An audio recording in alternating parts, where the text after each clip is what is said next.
to in my now 41-year career are disembodied but hovering in the earth plane for one of two reasons. One, they have drug and alcohol addiction. They need a body in order to have the feeling of satiation, so they possess people. The other is entities that died in circumstances that left them with the very strong urge for revenge. And it's very, very common for people that have a possession to find themselves all of a sudden with unusual urges, such as to drink, to smoke, to drug.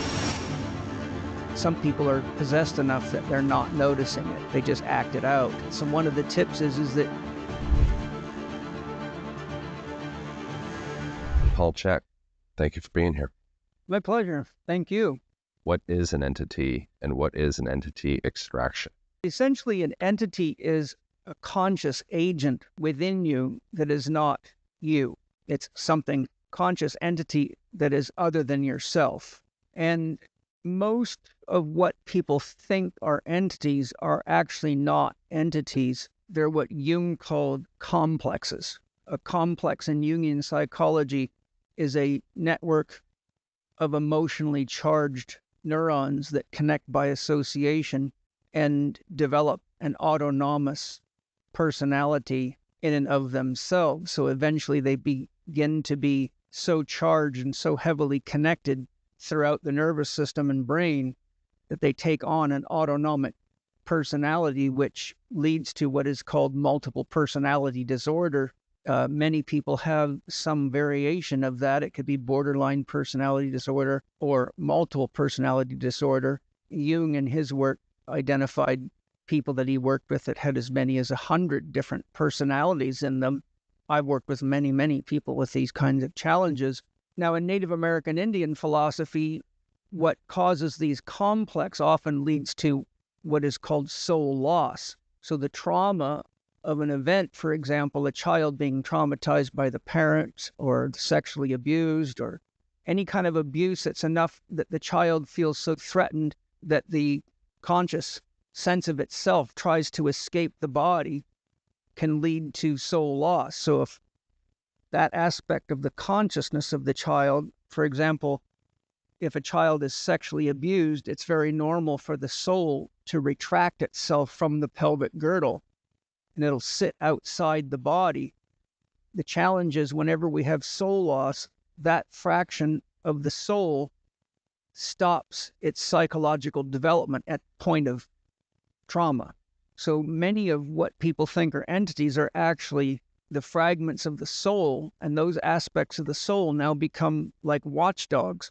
So they're constantly surveying the environment, looking for any linkages and associations to the trauma. For example, if you were traumatized by your father and he has dark hair and he was wearing a white shirt and blue jeans with a black belt, now anytime that soul fragment sees a male, that will set off a charge. If he's got dark hair, it sets off another charge. If he's wearing a white shirt, black belt, and blue jeans, it amplifies the charge. And that part of the soul will try to get the awareness of its own soul construct and let it know that it's in the presence of danger. And so typically what you see is a lot of anxiety in people whenever any aspect of the soul that's fragmented begins to perceive that there's a threat in the environment. And because so many people have a lot of these unresolved complexes or soul loss in Native American philosophy, I've worked with people that had 32 fragments to their soul, and it took me sometimes 3 years to reintegrate them for them. Identifying them is easy, but it takes a fair bit of work for the client or patient to do the integration work, because the trauma is actually often so strong that that aspect of the psyche wants to stay outside and watch to protect it, because it is stuck in time, so it can't see how the individual has moved on or maybe even healed the relationship with their abusive parent. So it still is stuck in that time. And so part of bringing the fragment back in is to make it aware that, you know, maybe you've healed, or that you've now got freedom in your life, or that you've got joy in your life. And so you actually have to develop a relationship with these soul fragments and parent them back into you, which is more than I can explain on a podcast of the techniques that I use. So that's one thing that commonly gets misinterpreted as an entity, because the characteristics, how a person behaves when they have soul loss like that, is very similar to how they behave when they have an entity possession, because as far as the ego is concerned, there is a voice inside of it. There's an autonomous agency inside of it that is other than itself. So people can actually talk to a therapist like me and describe what sounds fairly identical to entity possession. One of the distinguishing ways to know that you have an entity is, first and foremost, when we get possessed by an entity, which is a disembodied soul. Almost all the entities I've run into in my now 41-year career and working with this stuff a lot are disembodied but hovering in the earth plane for one of two reasons. The two most common reasons that entities stay in the earth plane and possess people is, one, they have drug and alcohol addiction, and without a body, they can't satiate that. The desire stays in the astral body, but the physical body is where they have the feeling of the fulfillment of the heroin, the alcohol, the cocaine, or whatever it might be. So the desire to fulfill that need or way of medicating oneself is so strong that even when they drop the body, they need a body in order to have the feeling of satiation. So they possess people. And it's very, very common for people that have a possession to find themselves all of a sudden with unusual urges, such as to drink, to smoke, to drug, and various things like that. So one of the tips is that once the entity's in you, your normal way of relating to substances and food and various other things takes a shift that other people around you see as uncharacteristic for you. And some people notice it, but some people are possessed enough that they're not noticing it. They just act it out. The other is that entities that died in circumstances that left them with the very strong urge for revenge will often try to possess people as a means of using that body and mind to enact some kind of retribution for how they were killed. And those people that get possessed by those types of entities often start having very dark thoughts and violent thoughts and the desire to kill people. And so it can be very disconcerting and confusing for them. One of the other ways that I've found very consistently to tell if someone's got an entity possession is, for some reason, the entity cannot take over both eyes. So often when I'm working with people that have a possession, when I'm talking to them, one eye will be focusing on me and the other eye will be looking off, oftentimes looking around the room. It's as though there's two people in the body and one eye is under control of each of them, the one that lives in the body and the one that's possessing the body. So some people aren't aware enough of what they're looking at to see it. They might just think that this person's got weird eyes. But I've seen this in many, many cases. And then once the entity is extracted, they now have access to both of their eyes. So there's often very unusual shifts in behavior, like someone that normally went to bed at 10 o'clock at night all of a sudden wants to stay up, watch TV, and be up all night, and it causes them a lot of trouble because maybe they got to get up at 6 in the morning every day to go to work. They often have problems managing relationships where they didn't have those types of problems before. Pretty much everything and anything that was normal and characteristic of them, from the things they read to the things they like to eat to entertainment that they like, can all change quite quickly. It may be one or two or three or a whole radical change. And often family members or people close to them realize something's very different here. And I've seen many, many people get entity possessions in group ceremonies with ayahuasca and any of the plant medicines, because once you take a psychedelic drug into your body, research shows, and I've seen the research, and they've measured this a variety of different ways, but what they do is they monitor the energy field of the body, and they find that as the drug comes on, the chakras open and the energy field expands. So the layers of your aura expand, which means you're open. So if you're with somebody, for example, that you're really in love with, your aura and your chakras will open to receive them. If you're with someone that is threatening to you, your energy field will collapse and create like a energy shirt, a protective barrier, and your chakras will close down. And the research shows that on average, it takes 2 weeks for your energy field to reach the point where you can regulate it normally. And therefore, there's a 2-week period beginning from the moment the drugs come on for the following 2 weeks where a person cannot regulate their own energy field, and that makes you permeable to entities. They can walk right into you. And so I've had quite a number of people go through the kinds of symptoms and changes I've just described, who heard about me or listened to my podcast or knew people that knew me and had to come to me for entity extractions. And I've had cases with multiple entities in them that came into them in an ayahuasca ceremony or a mushroom ceremony or things like that. And very few people that run these things know how to clear the space and create a sacred space and a protective space, nor clear the individual, nor what to do with them when they have these problems. So unfortunately, this is going wild all over the world right now. On what plane of reality do entities exist? Are there entities in the room with me right now, but my body is not perceptible to them? Do I have some type of immunity if I am embodied or in a certain type of resonance? Are they always there? Like, where do entities exist? Are they contagious or can I make out with a girl or a guy and be permeable? And entities are always trying to trade up. Just like you want the most beautiful, probably most intelligent woman you can find as a man, unless you're the average man, then you want a beautiful, stupid woman you can control. But I'm married to 2 beautiful, highly intelligent women because I'm here to get a job done in the world and I need people to support me. So I went for the most beautiful and most intelligent woman Great Spirit could support me with, and I hit the jackpot twice, fortunately.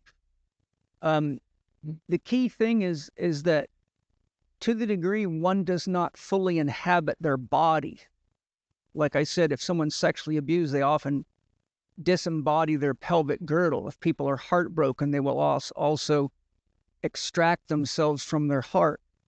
When people, for example, women that don't like their breasts will extract their soul from their chest because they actually have a negative, often even hateful relationship with a body part.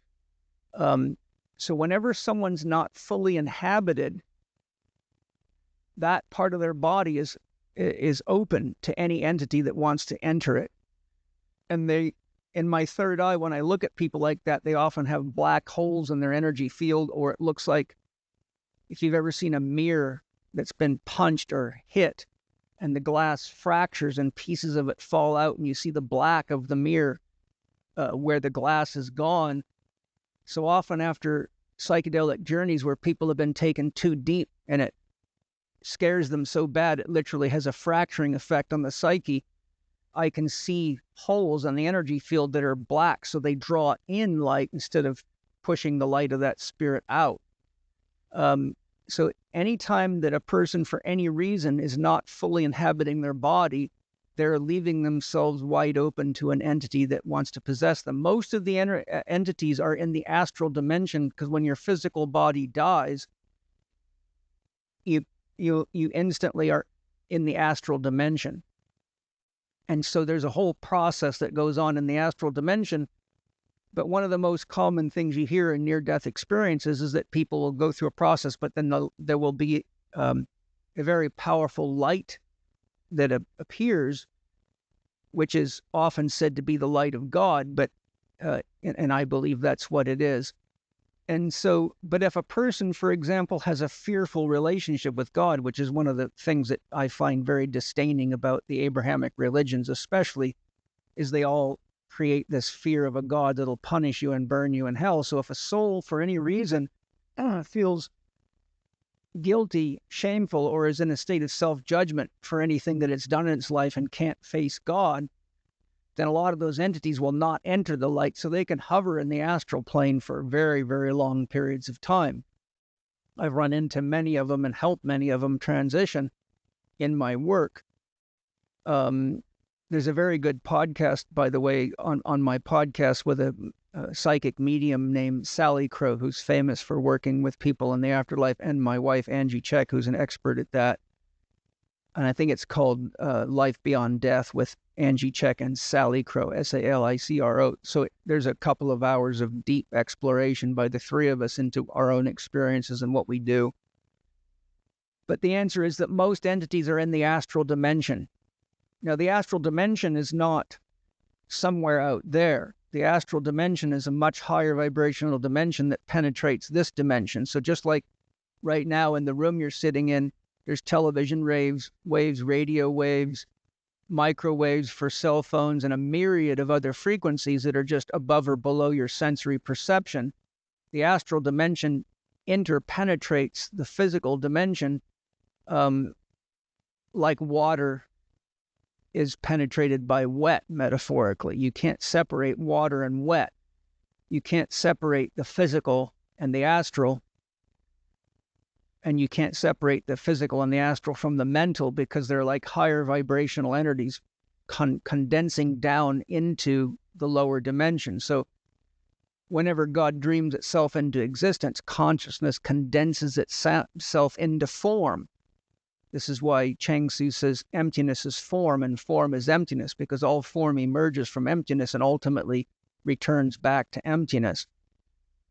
So there's a condensation of consciousness in these higher vibrational dimensions, which is what your chakras do, is connect to different levels of vibrational reality, dimensional reality. The lower three are in the physical. Then the heart integrates the upper three. And so the fifth, sixth, and seventh are very much in the astral and the mental and the higher mental dimensions.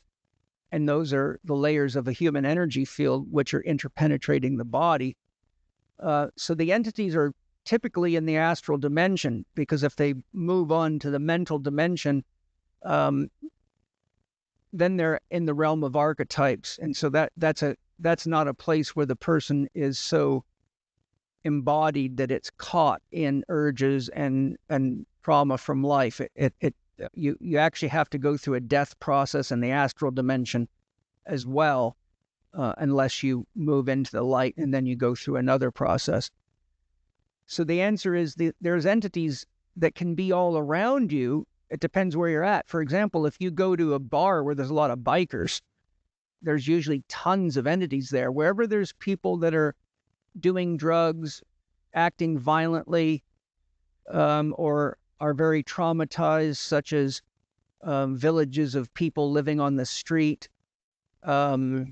groups where people practice Satanism, wherever there's people that are holding on to a lot of unresolved pain, judgment, and bias, and who are not inhabiting their body and not keeping their bodies healthy, entities hover in those areas because those are the people they can easily get a hold of. It's very hard for an entity to penetrate the energy field because the entity's in the astral dimension, and your energy field creates a vibrational wall. And the person that fully inhabits themselves glows like a sun. So as metaphor, if you tried to get too close to the sun, it would incinerate your physical body, and you would be found in your astral body, which is not sensitive to the heat of the sun. As a remote viewer, I've been to the sun many times. I've been all over the universe, but I travel in my astral body, which is, I call my spirit body.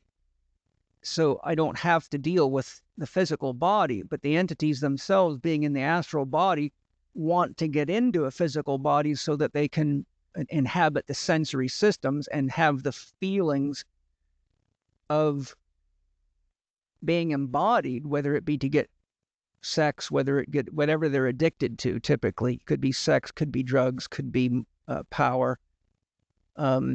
So when you ask the question, are they all around you? It depends where you're at.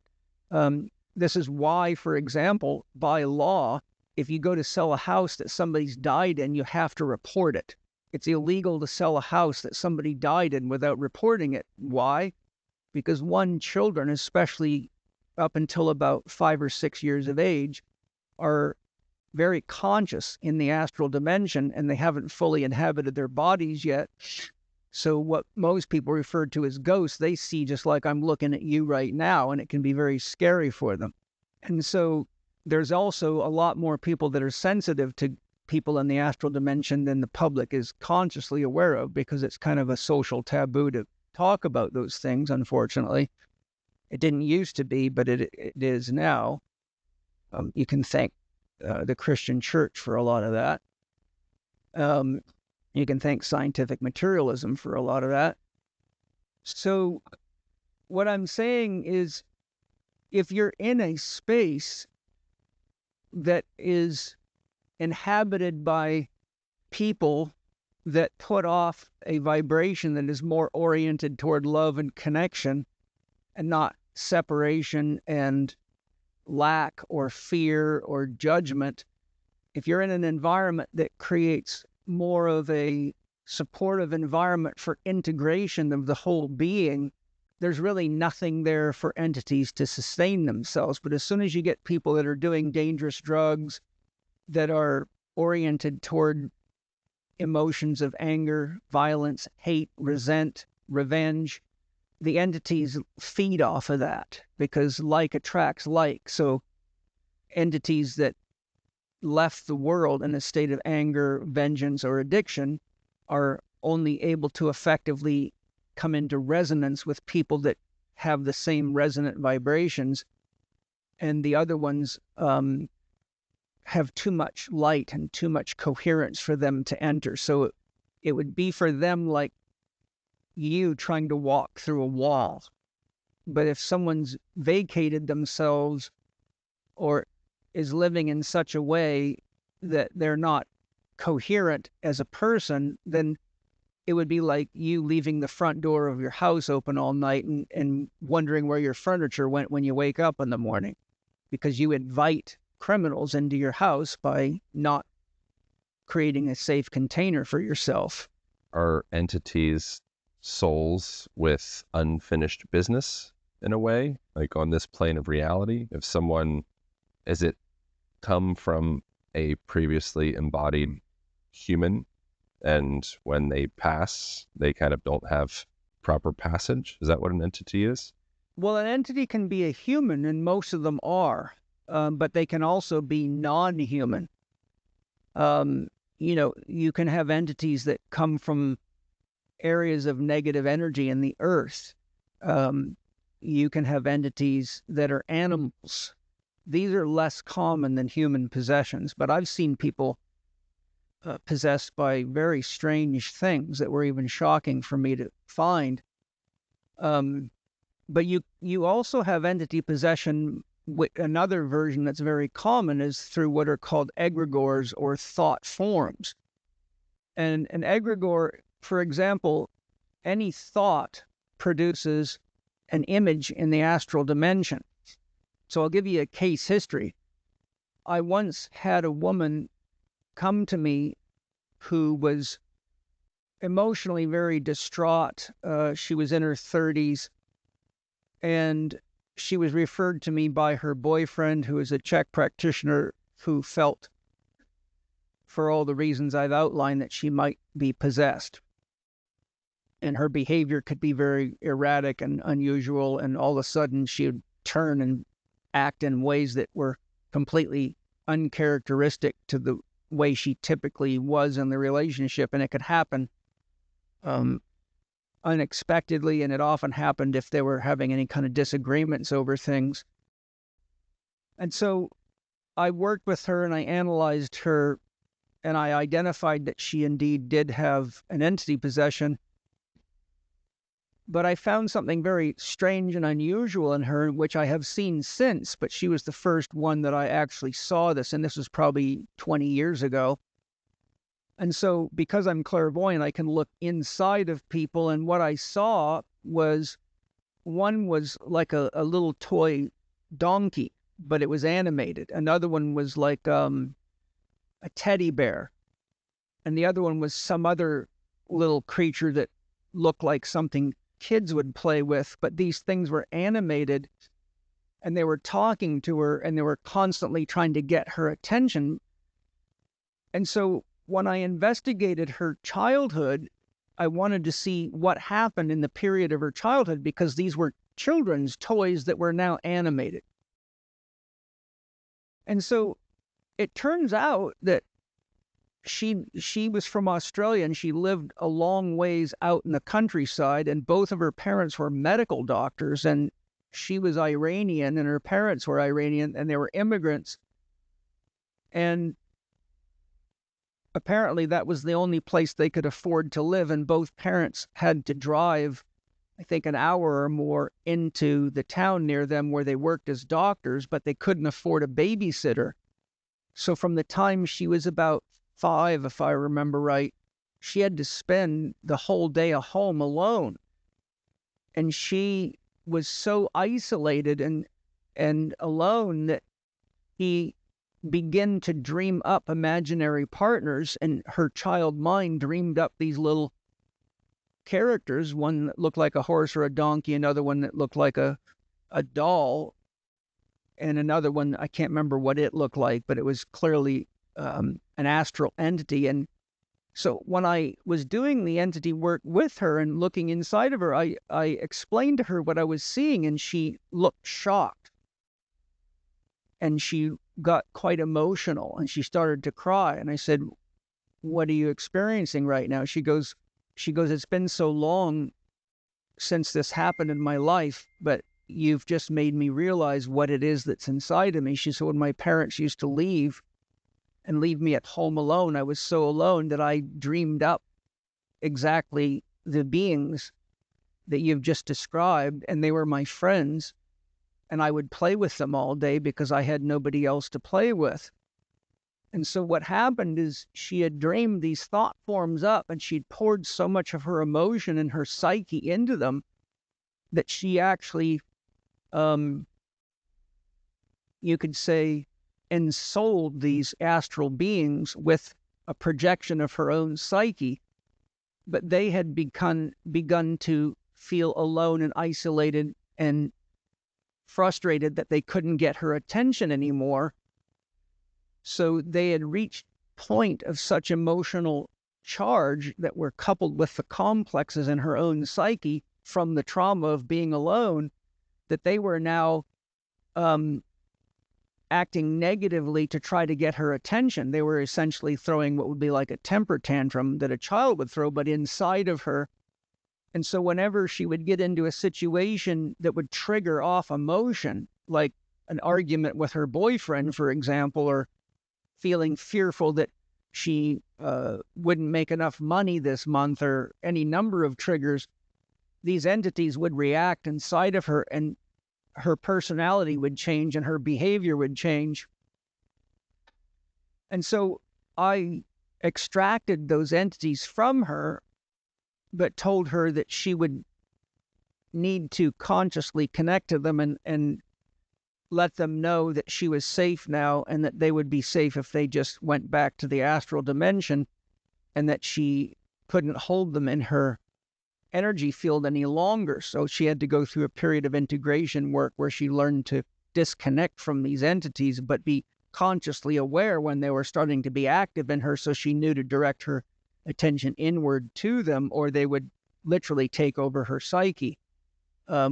So for all intents and purposes, she behaved just like somebody that had a human entity possession, but it was actually what is classically called an egregore, which is a thought form entity possession. So there's also lots of people with those out there. And a simple example of how many there are: anybody in any religion that worships any deity, for example, Jesus, nobody's ever met Jesus. Jesus is a mythological story that people convince themselves to be real. But because there's, approximately 1.2 billion people in the world, who have their own idea of who and what Jesus is, sum total of all that emotion and all that thought directed toward Jesus produces an egregore. called Jesus, which contains not only the positive thoughts, feelings, and emotions, but every negative thought, feeling, emotion toward Jesus or anything done in the name of Jesus. And countless millions, if not billions, of people have died at the hands of Christians who are wiping other cultures out and even killing each other. There's 45,000 branches of Christianity, each claiming to have the authentic teachings of Jesus. So there's tremendous infighting within Christianity all about Jesus and what Jesus wants or what God wants. So all these entities are actually egregores that are all under the umbrella of the thought form of Jesus. So you now have a thought form that acts through the psyche of all the people that believe in Jesus and carries with it this tremendous polarity from onward Christian soldiers marching off to war with the cross of Jesus going on before, which is sung in Christian churches all the time, which is completely and utterly antagonistic to who Jesus was meant to really be, to this unconditionally loving being called Jesus. And so this entity or this egregore actually possesses people and resonates with them at the level of their own psychic development and their own level of awareness. So the negative aspects of Jesus are used to justify negative acts towards other people by Christians in the name of Jesus, yet those that are, we could say, have evolved to the point of trying to live as unconditionally loving as possible, resonate with the aspects of the egregore that tune to that frequency, which is sympathetic resonance.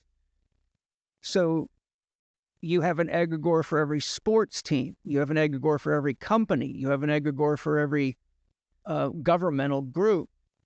Wherever people get together with a common identifier, dream, goal, intention, an egregore is created out of those. And those things are very, very powerful and very real. There's a great book called Egregores. I think it's by Wasserman.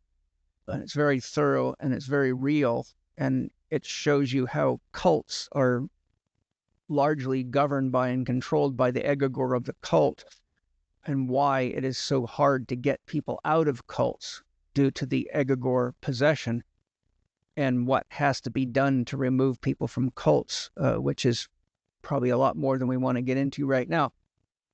But when you actually understand thought form entities, they're all over the place. I used to make a habit of, because I spent 25 years traveling around the world lecturing, one of my hobbies was to go to churches or temples, mostly churches because there's so many more of them.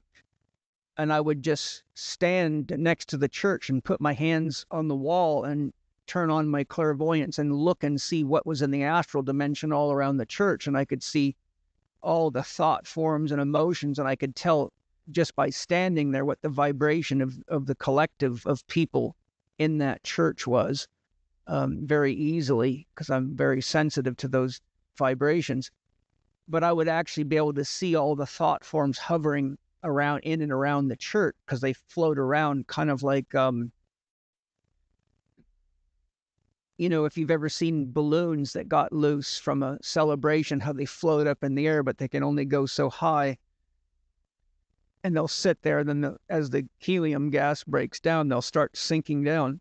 So if you can imagine around a church, in what would look like your aura is all these thought forms moving in and out of the church, just like wind moves balloons around. And it's easy to tell what the resonant vibration of the people in the church is by what thought form entities are floating around the church. How could a person tell if there was an entity living in their home? If they're a 45-year-old, a little bit more denser than like an ethereal, metaphysical, shamanic type being, plumber in Connecticut. How could a person, plumber in Connecticut, determine if there is some type of entity in their home? And would people in that home be susceptible to that entity jumping into people passing through that home? Well, absolutely. Anytime there's an entity, a disembodied soul, I'm speaking of a human entity now, anybody that has any of the criteria that I've just mentioned to you previously is open to an entity no matter where they're at. That's just a fact.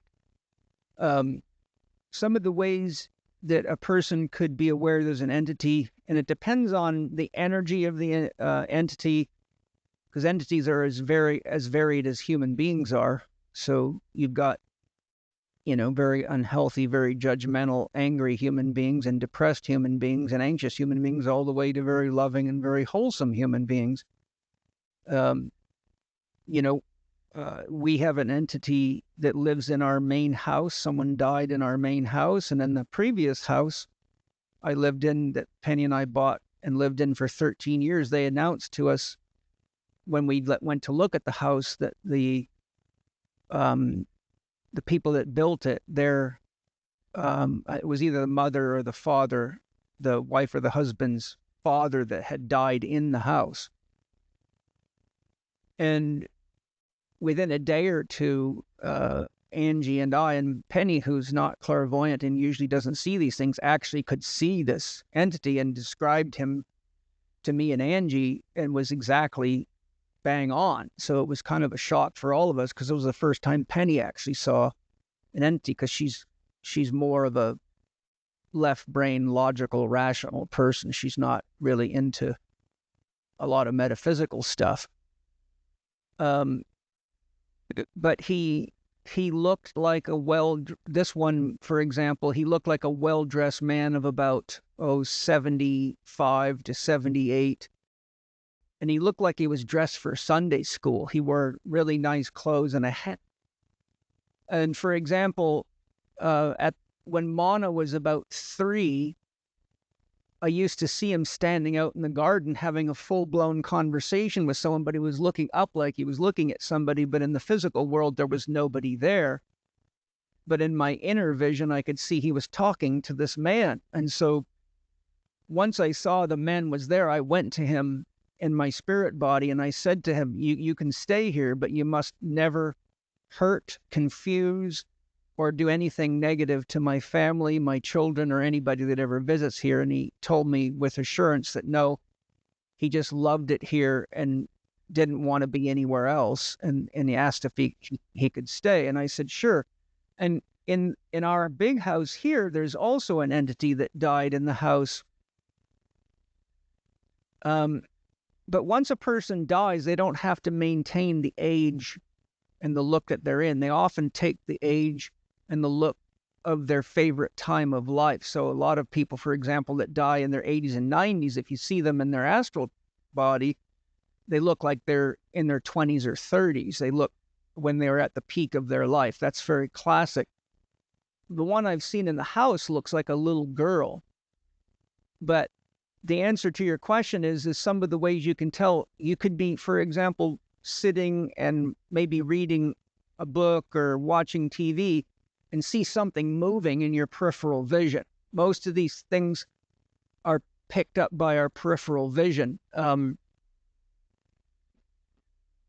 left brain is so linear oriented that if you're reading a book or watching TV, it's very engaged in that. So we can call it very one-dimensional in its perception. But the right brain seems to be much more capable of picking things up in the periphery.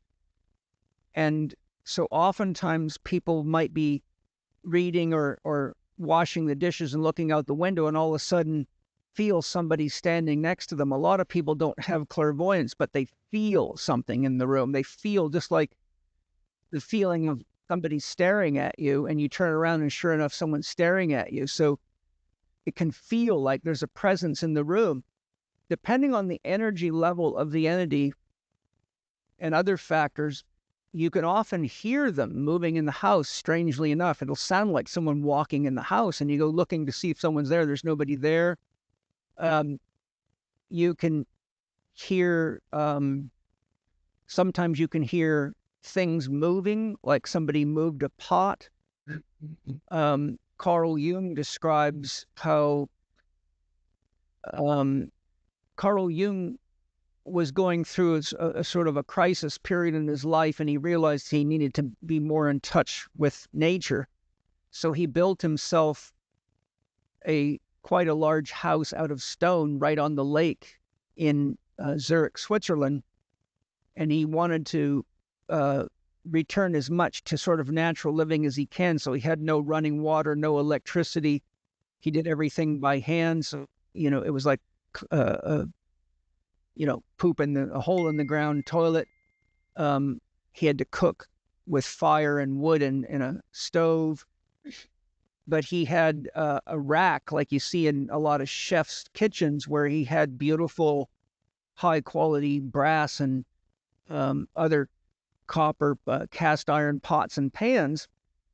And he describes how the spirits of the house would try to get his attention if he wasn't connecting to them enough and putting enough of his love and attention into them, and that he could be sitting there having a conversation or reading, and all of a sudden the pots and pans would start clanking like wind chimes get banged together when wind blows, but there would be nobody there. So he would describe how the spirits in that house would make sure he knew that they were there, so he would direct his attention to them and connect to them. So depending on the type of entity, the intensity of its desires, its needs, many factors, you can either sense them in your peripheral vision, sense them by feeling, hear them, have strange sounds, even windows and doors closing that are out of characteristics for the environment, like no wind, but all of a sudden the window closes like a wind hit it. Sometimes you can feel what feels like a temperature shift in the house, often to colder. Fortunately for me, I can see them. I've talked to many of them over the years.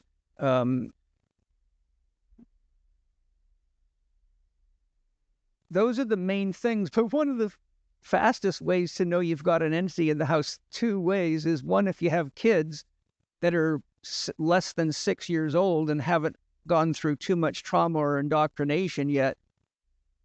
Typically between 3 and 6, they're not fully integrated into their bodies yet. And so they're very alive in the astral dimension, and their right brain is very active. So they see them, and they will tell their parents that they see them, but the parents will, say, don't say stupid things like that, and talk them out of it. So the kids lose confidence in their inner vision. But the other thing is that cats and dogs are very sensitive of them because they can see into the astral dimension. And I'll give you an example of that. Many years ago, I was visiting our UK distributor for the Chek Institute, and she'd recently bought a new house with 3 levels, and she had a dog. And I had just arrived there. I'd only been there for about a day, and her upstairs was kind of her living room, and it had a lot of windows, and this is outside of London, in a small town outside of London.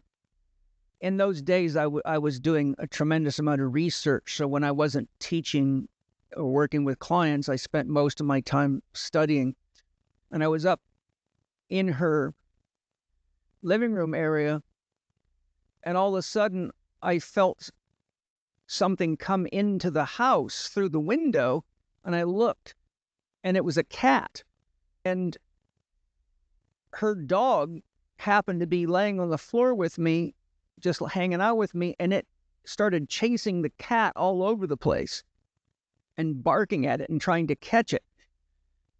And so I said to Alex, our distributor, I said, do you know that you have cat entity that lives here and hangs out here? She looked at me in shock. She said, oh my God.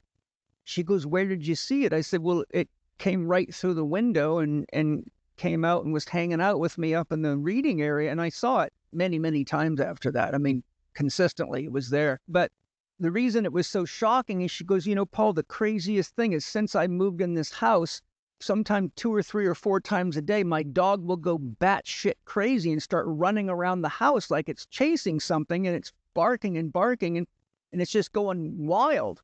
And I said, it's chasing this cat. So there you see that animals can see the entities. So when people have pets, especially cats or dogs, and all of a sudden they start behaving strangely, like they would if a stranger walked into the house, like barking at a wall or barking into what looks like nowhere, or a cat getting reactive and hissing, it's because they actually can't tell the difference between a physical person and a astral person, because they don't have any intellect to make the difference.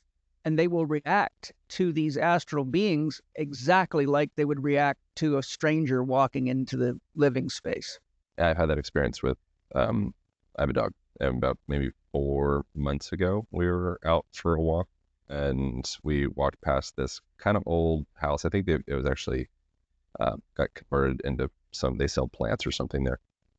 And we were walking past the house and the sidewalk, and suddenly she became very alarmed about whatever was down this driveway. And there was nothing. I'm looking for everything, and it was like she was looking very specifically at something that I was not able to detect. I'm skeptical. So maybe she saw something, some whatever thing somewhere else in the distance. I'm still open to that, but I cannot detect what it was. And she was backing up from it, and then she'd go towards it, and then she'd get scared and back up from it. And every time we walked past that house, she would go on alert. We only walked back once again just to experiment. And then when I came back the next time we walked past it, she didn't have that same response. But it felt like she was seeing something, was my experience with it. Could have been a dog or a cat that had died there at some point. Oftentimes the animals, and like I said, sometimes people, they don't want to be in a different environment. They feel at home there. So even when they lose their body, an animal has no sense of the difference between what we call life and death. In fact, an interesting little factoid for you is I was reading once about wartime research and all the research that the Germans did with, nasty stuff, experiments on human beings during war. And, the Hitler's research projects were not very nice. But one of the things that Hitler did was his researchers, which I believe was the SS, trained German shepherds to speak German, and they were able to get them to where they could speak 400 words in German. They could understand them and communicate. So the dogs couldn't speak German, but they could understand it.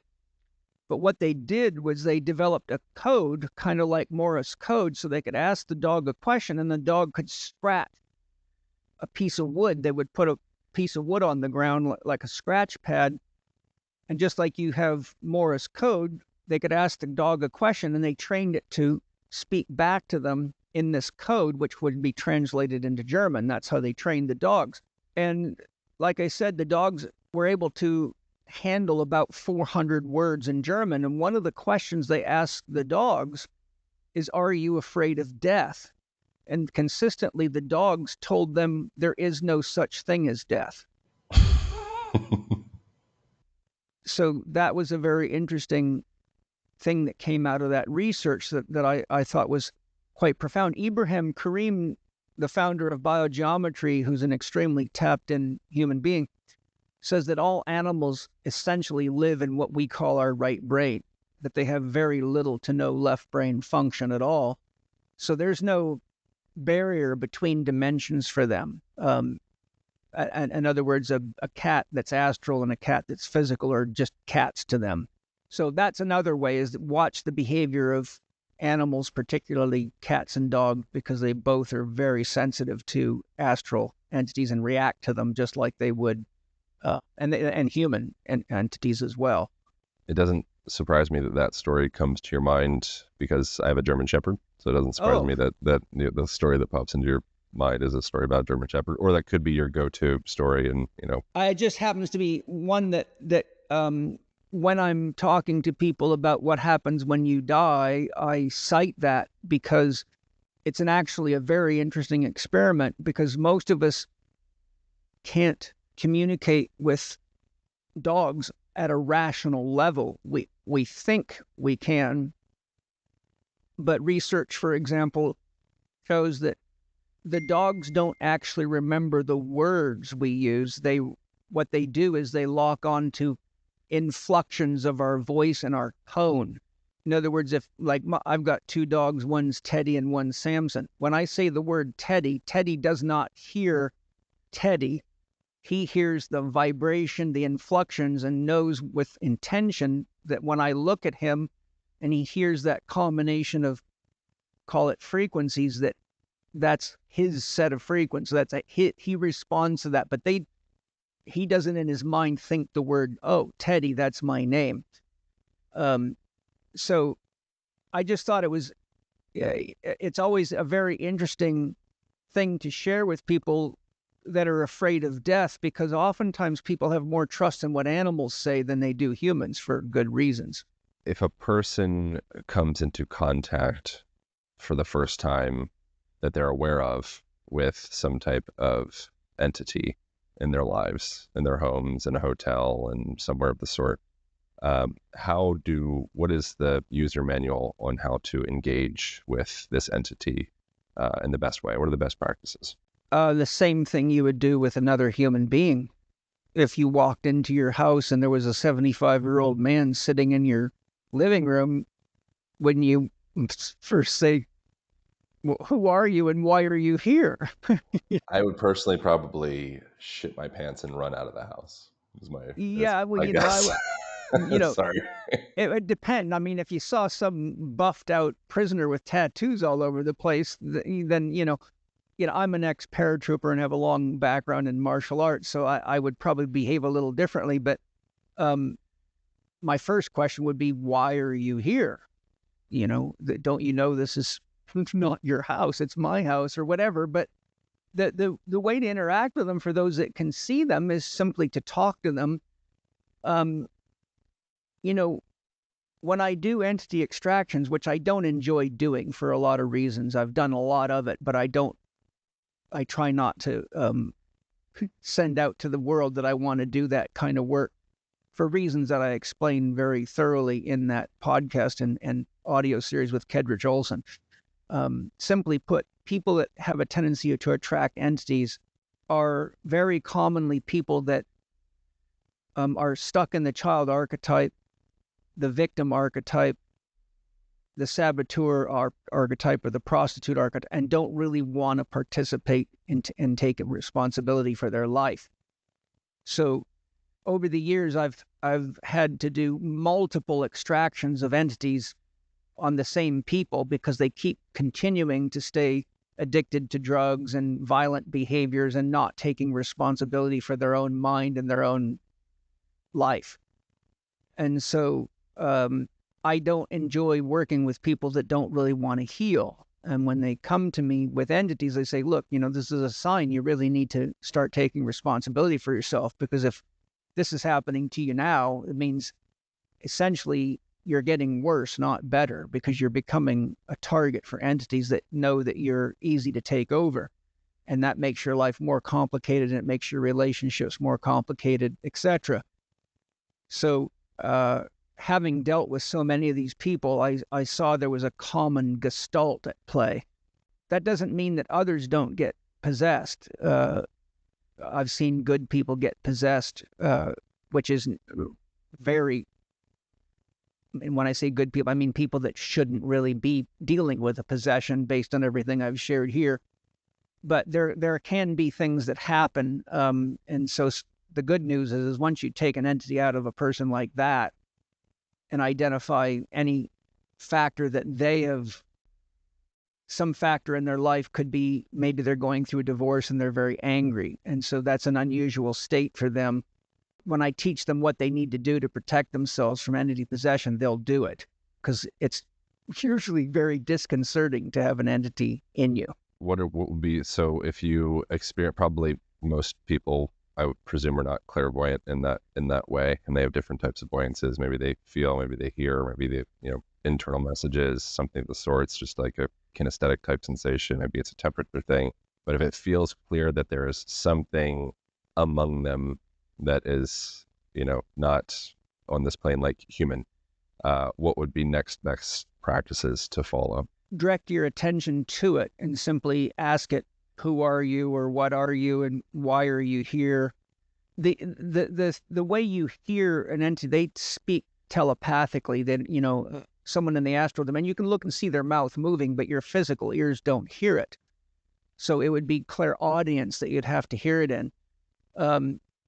To see it, you have to have some degree of clairvoyance. We all have voyances. It's just most people don't use them, so they atrophy.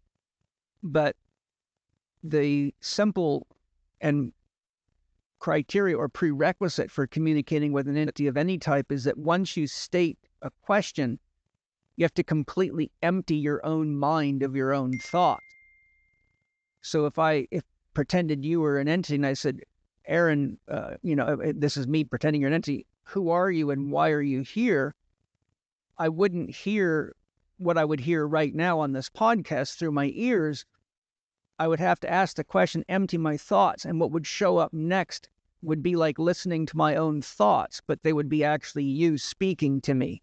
So I would actually hear your thoughts appear in my mind, just like if you think right now, I got to remember to go shopping tonight, you can hear your own thought in your head without your lips moving. We're all able to hear our own thoughts inside.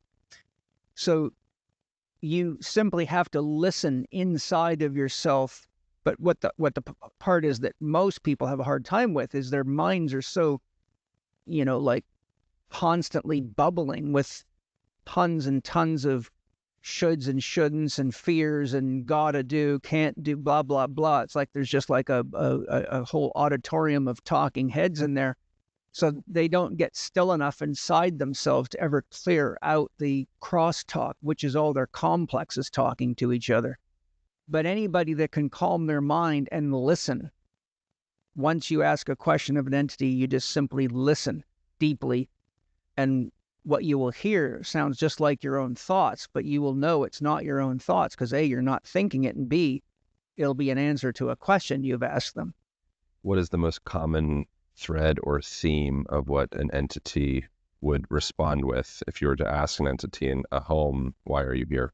It's almost always because they died there and they think it's their home and then you're in their home.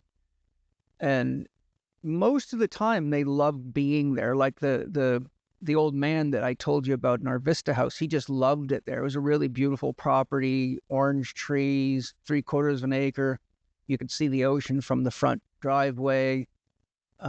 Just a really lovely place to live. And his son, I believe, or daughter, his son, I think it was his son that was the father.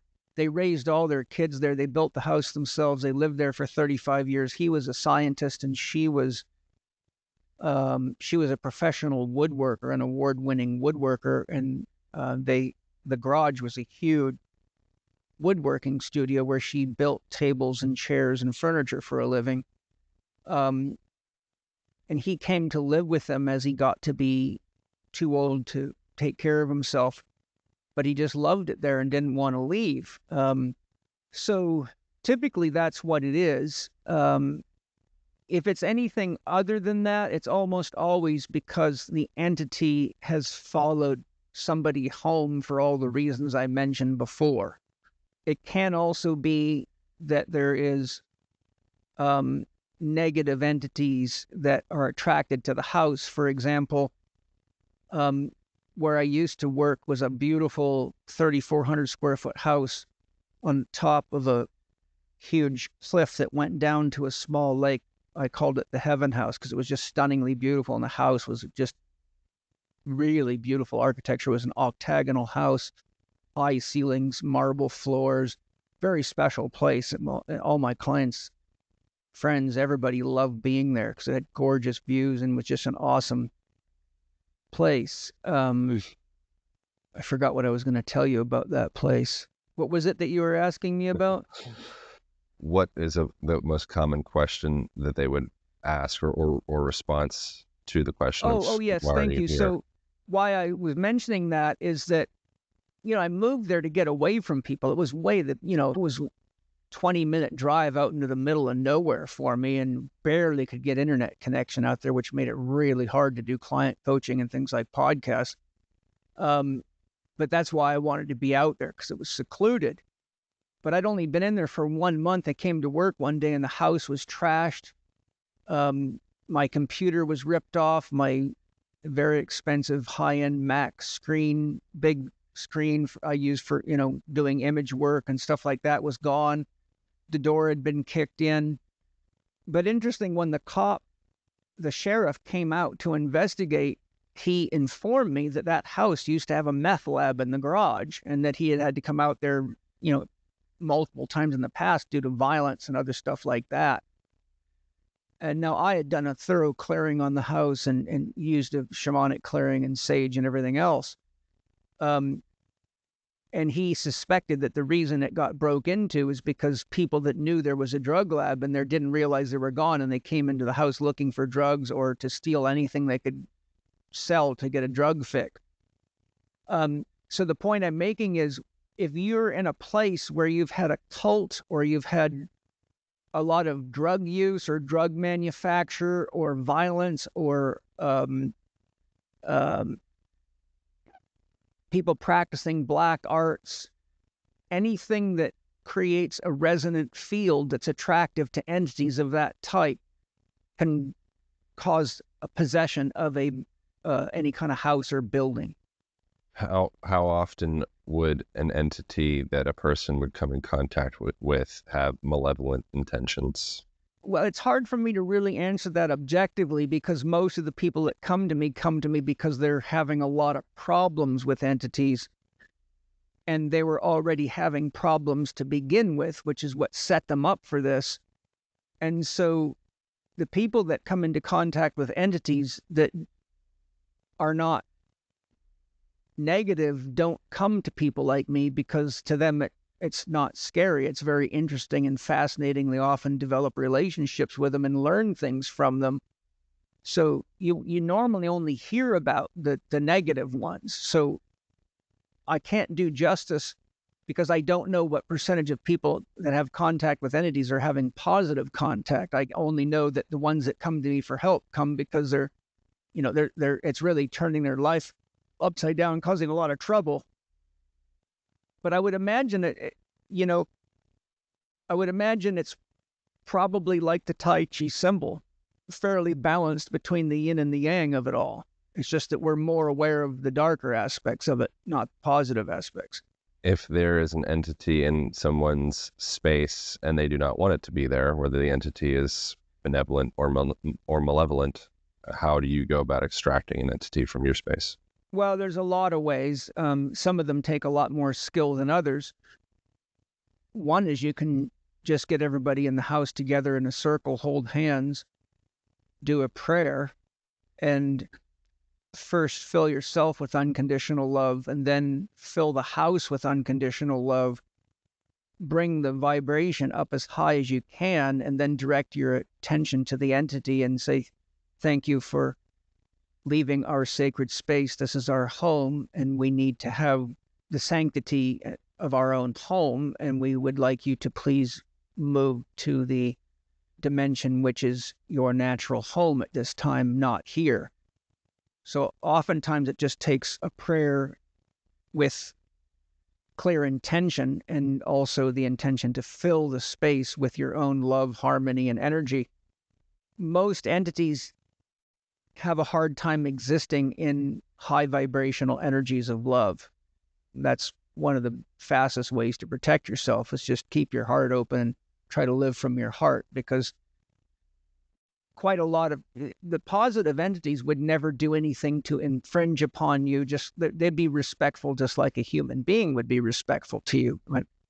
Like someone coming to your door to sell you a vacuum is not going to sneak in the house, surprise you, and put you in a chokehold and say, buy this vacuum or else.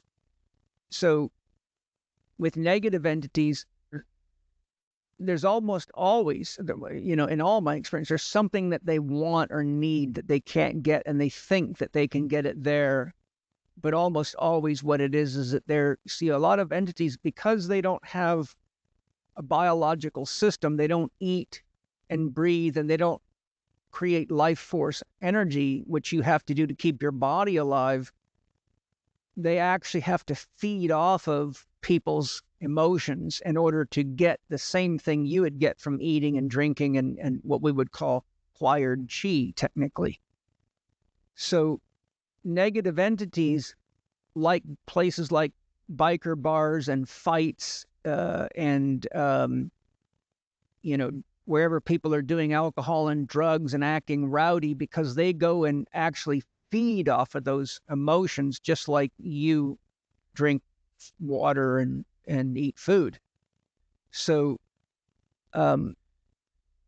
you won't get rid of negative entities in a house where there's a lot of attractive energy that feeds them and they resonate with it because they get excited and enthralled by it. So just the way people are often very attracted to violence, and we love boxing and kickboxing and murder mysteries, a lot of these entities are attracted to people that live in the way that they're accustomed to because they feed off of it. Again, like attracts like. That's the law of resonance. What happens if a person, thank you for entertaining all these questions. I find this very interesting. Not exactly what I thought you would be talking to me about. What happens if a person responds with fear or terror? It depends on the entity. If they're there because they want power over people, then that will just feed them and make them stronger. And it gives them that sense of entitlement and empowerment.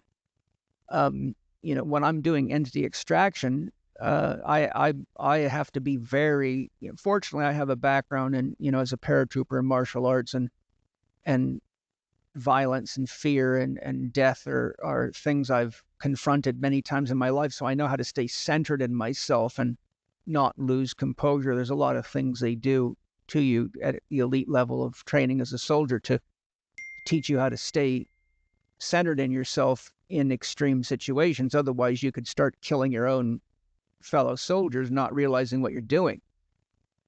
So I have to really stay very centered in myself and very clear, but because I understand who and what they are, I am very direct with them and say, ask them, what is it that you want? Why are you here? And you don't belong here. And I tell them, if you don't leave now, then I will use my abilities to extract you. So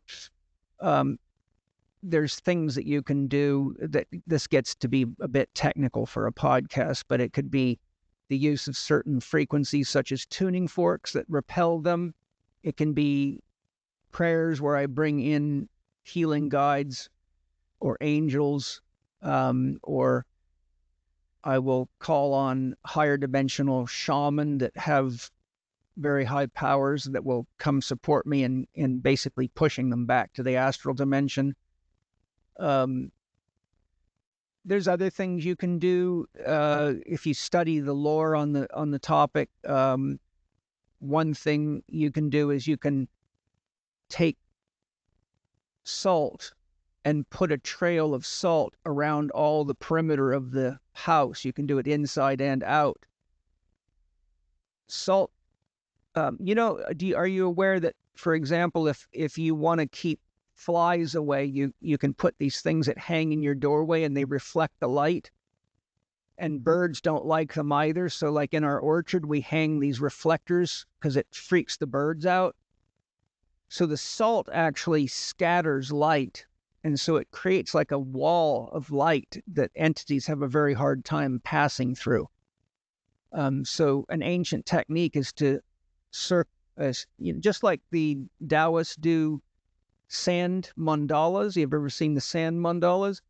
So if you how when you make cakes, you can squeeze the icing through a tube with different sized nozzles, and you can make happy faces and draw things. If you get a funnel and fill it with ground salt, you can use the funnel like a pen, and you can circumscribe the whole house and leave a continuous bead of salt.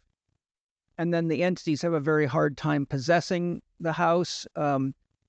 Garlic, raw garlic, has a very strong extraction effect on entities. They don't like it. When I've done some really intense work, I had a necklace of garlic cloves that I would wear to protect me.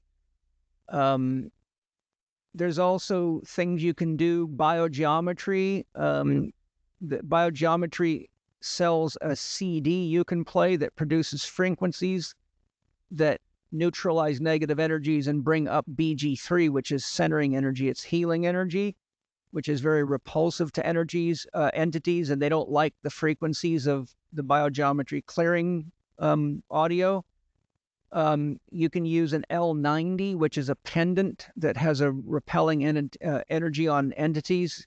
So whenever people are susceptible to entity possession for any reason, I have them buy a biogeometry L90 pendant and wear it because it gives you sort of a blanket protection against negative entities and negative energies. Those are some of the common, simple things people can do. In some ways, it seems almost like if you experience some type of entity or sensation in your home or your space, your task is to cultivate unconditional love, which is the scariest thing. It feels, or if that is the task, it feels like that's probably an appropriate response to most things.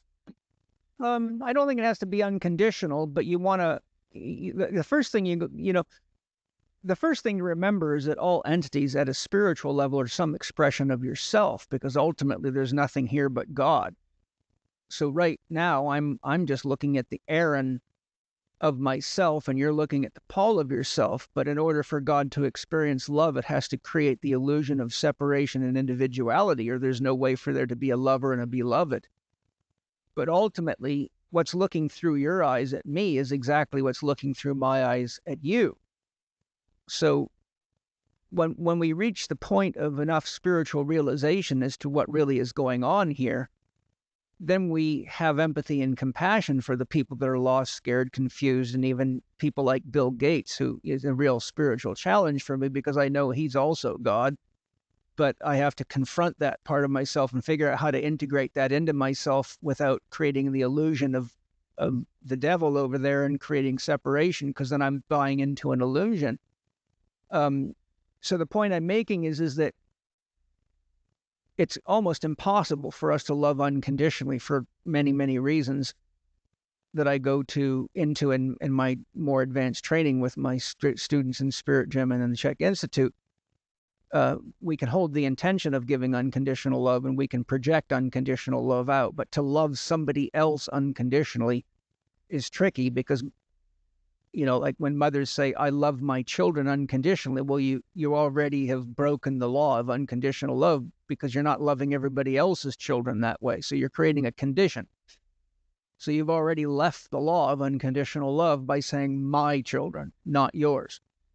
So a side note, aside from that, if we have empathy and compassion for the fact that these human entities are souls, almost all of which were traumatized and had challenging lives, and we approach them with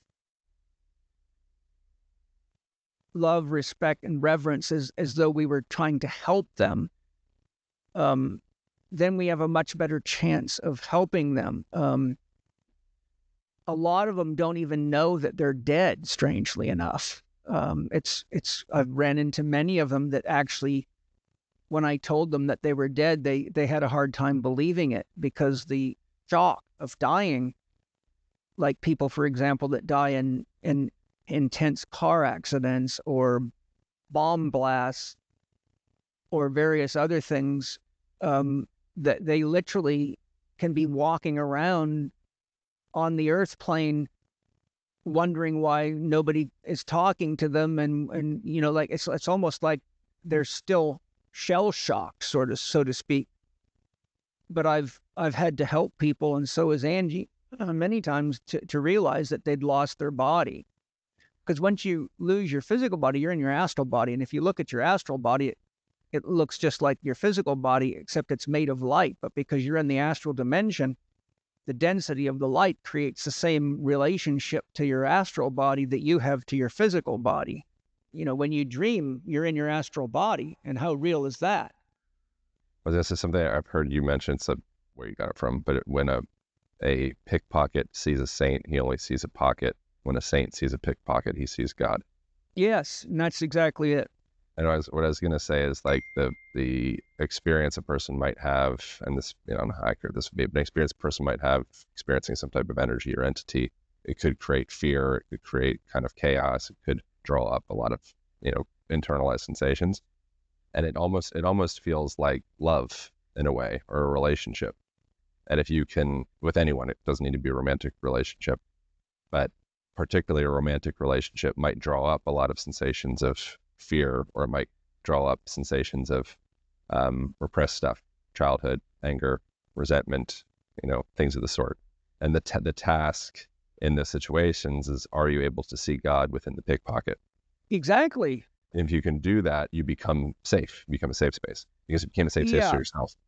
there can be negative entities that have malicious intention. Like I said, most of them have come because they are either addicts and need you to drink for them or drug for them, etc., or they want revenge. So if a person understands the kinds of things that I've shared and we've been talking about, one of the first things to do is pay close attention to what you feel inside if you're aware of or feel the presence of an entity. Like I said, if some big biker dude walked through your front door with tattoos all over and, gold and silver teeth and, um, you know, uh, what do you call those things? How they put metal through their body and their nose and their eyes, and you would know this guy is not here to help me clean the carpet, or pray with me. They're coming to take something. So you have to be. It takes a fair bit of composure, because the shock most people experience when they encounter an entity puts them in a state of fear immediately, no matter, it could be Jesus coming in the house and they would be scared. Um, but what you got to do is you got to really calm and center yourself. Remember, they're in the astral dimension. They're not in the physical dimension. So um, if they're malicious, even if their intention is to hurt you, they can only act on you through the astral level of your being, although the astral pours down into the physical, which is why people get cravings for drugs and violence. But the point I'm making is, it's not like they can stab you with a knife and hurt you. To the degree that you realize what's happening and you center yourself in yourself, that act alone right there makes you quite a lot more safe. But then when you remember that most of these are traumatized people, and you approach them with the intention to, ask, what is it? Why are you here? What's going on? What do you need? You just have a conversation with them like you would with anybody that would need your help, or that you would be curious. I mean, it would be like if a vagrant set up a tent in your front yard and started camping and living there. I mean, most people, as soon as they saw that happening, would walk out and like, who are you? And what in the world are you doing? Putting a tent up in my yard, and inviting your friends over to smoke pot and drink and stay up all night. If a person truly doesn't fear death or the transition of this body, what does that do to a person's life if they're actually come into a relationship of there's no resistance or contraction or pushing away or pulling or anything with the dynamic of transitioning out of the body? What happens? Quite simply stated, they live fully. Fear of death stopping people from living tremendously. I mean, a huge percentage of the human population is radically holding back on living fully, exploring, and really stepping into the great opportunity of human existence, because of a perpetual fear of death or fear of injury or fear of lack of some kind.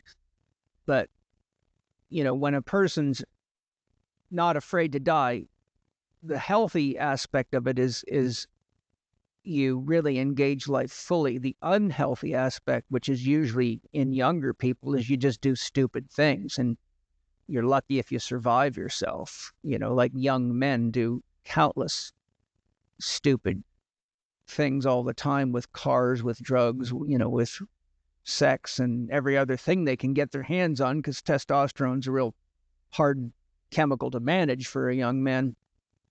So those are the people I call young, dumb, and full of cum. Their biggest danger is to themselves. But the point is, a lot of them have the attitude of they don't think they can die. So they behave in ways that are not spiritual, but reflect the attitude of I can't die. But usually after a couple of broken bones or a concussion or two, they start waking up to the reality that they're in a physical body and has certain requirements, and that the angel of death can get dangerously close, especially to stupidity. I've heard you say all addictions are attempts to get safe love. Yeah. First of all, I define an addiction as any repeated behavior that does not produce the results you want. Any repeated behavior that does not produce the results you want. So you can be addicted to almost anything, and addictions are probably the most common thing I have to deal with clinically, because they're behind most people's health problems. But actually, in my experience of working with so many addicts, I've identified that almost all their addictions are attempts to get safe love. The number of people that have very traumatic childhoods at the base of their health problems and relationship problems is uncountably high. And so addictions, for example, no beer bottle ever complains whether or not you're a good enough kisser. Neither does a cigarette. But you could have gotten wounded because early in your life you kissed the opposite sex and they told you were a lousy kisser, and it just kind of broke your heart, and you haven't recovered from that. And now you're afraid to kiss people, for example, because you're worried about getting criticized. If people have been physically, emotionally, mentally, or sexually abused, then until they heal that, there's a lot of fear in them. And that fear stops them from feeling love through connection because they're afraid that the connection is going to lead to more pain.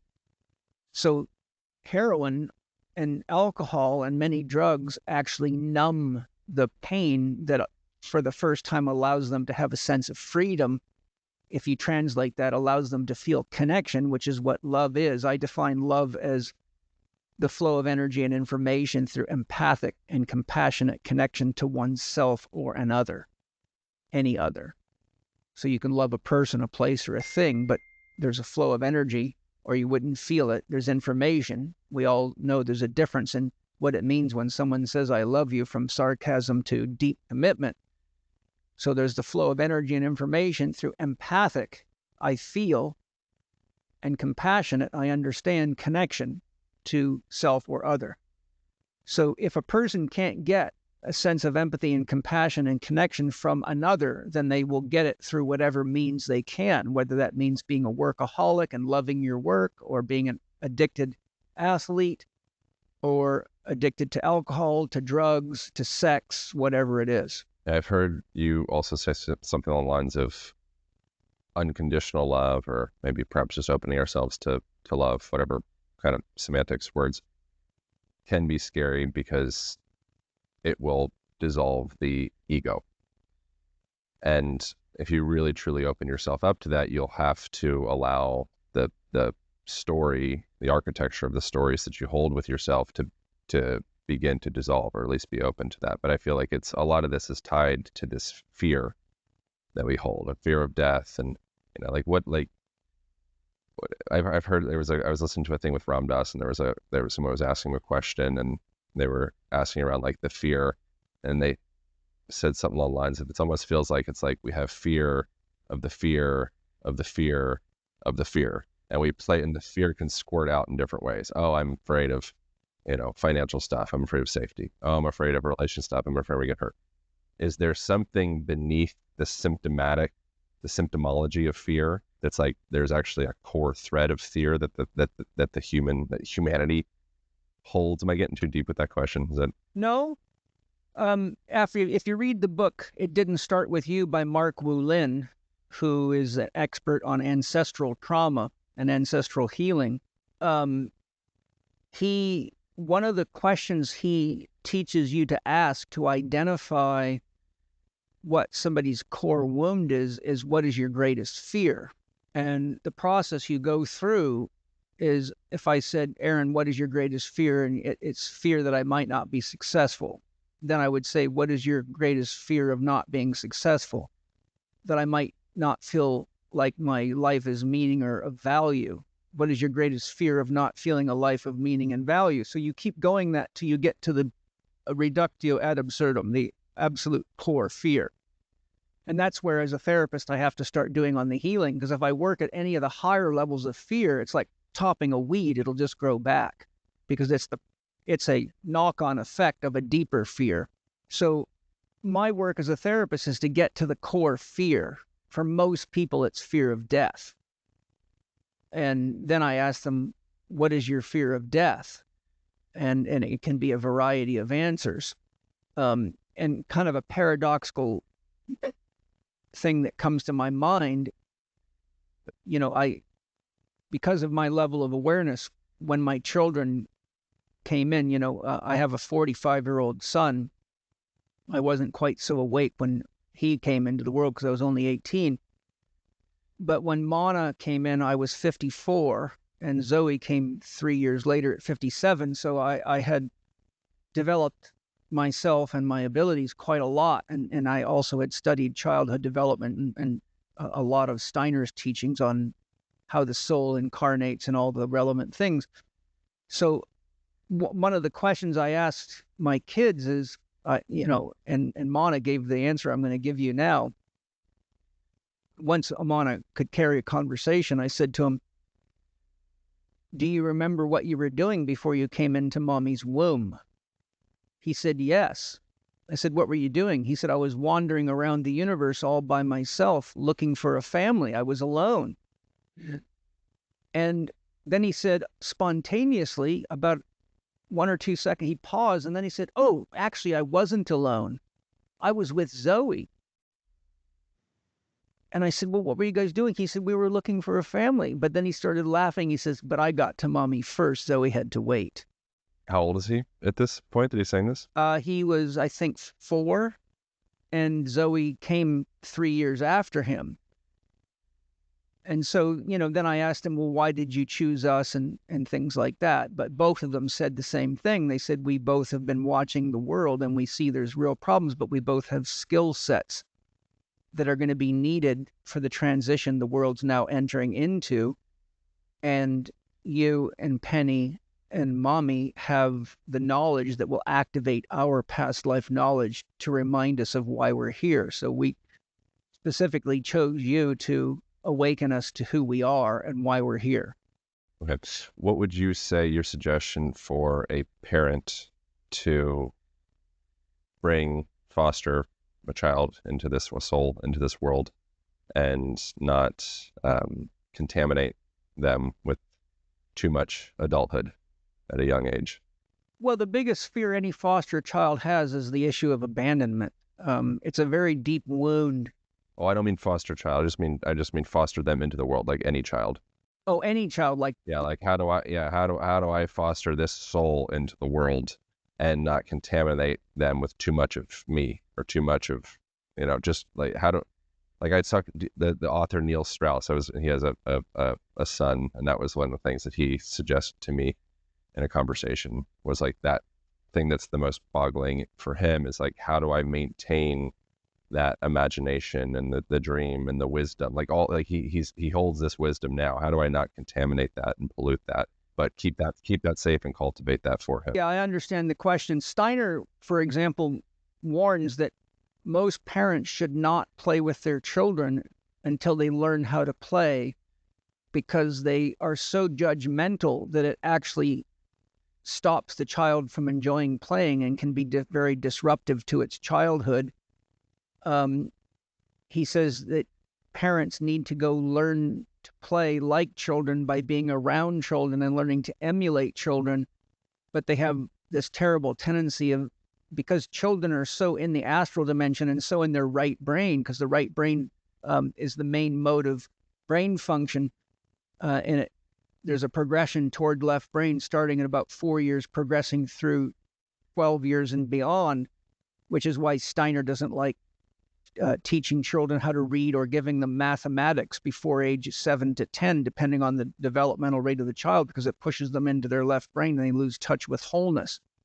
And so you get what we have in the world today is, people that can fly airplanes but don't know how to eat or have a relationship. In a relationship, yeah. And this is also a huge danger with social media.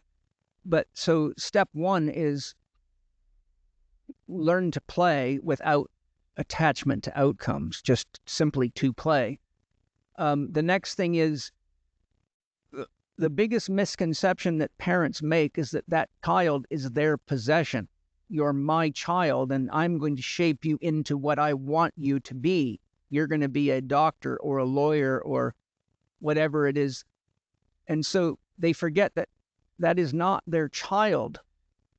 It was their spiritual obligation to give the child a body, but it's a very unique soul that comes in with its own guiding intelligence and its own soul contracts to fulfill and its own lessons to learn and its own gifts to bring to the world.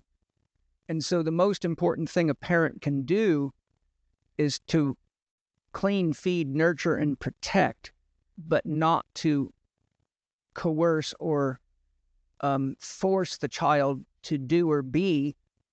And this includes religion.